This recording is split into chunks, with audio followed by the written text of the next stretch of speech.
Hey friends, welcome back to the channel. So in today's video, I want to share two books that you ought to read in order to understand major financial crises and scandals. Now this video is part of a playlist in which I'll be sharing different books from similar topics. I'll not be giving detailed actionable insights from these books, but rather I'll be giving a brief overview of different books in order for you to decide whether you want to read these books or not. So let's get started. Now, the first book which I want to recommend is More Money Than God by Sebastian Mallaby. Now, I recommend reading this book if you want to understand the US hedge fund industry since its inception and how it became what it is today. Now, basically, hedge funds are actively managed funds that focus on high return, high risk investments. You learn about the biggest names and what have been their trading strategies, like Paul Tudor Jones, George Soros, Kenneth Griffin, and more. Now, Mallaby has explained a number of crucial events and what was the role of hedge funds in them: the Asian currency crisis, the dot-com crash, and the subprime mortgage crisis.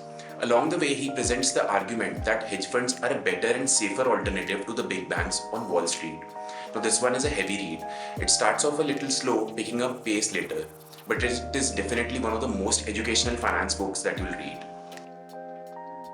The second book which I want to recommend is The Spider Network by David Enrich.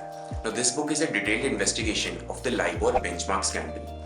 The London Interbank Offered Rate is a benchmark interest rate at which major global banks lend to one another in the international interbank market for short-term loans. Now, this book exposes the ugly truths from the world of finance. The practices of making more and more money may or may not be illegal, but they walk a very fine line. Now, this book also covers the trial of Tom Hayes, who was diagnosed with Asperger's syndrome and who may or may not have understood that manipulating stocks was wrong. The worst part is that he was made a scapegoat while the people who awarded him for rigging LIBOR threw him under the bus and got away scot-free.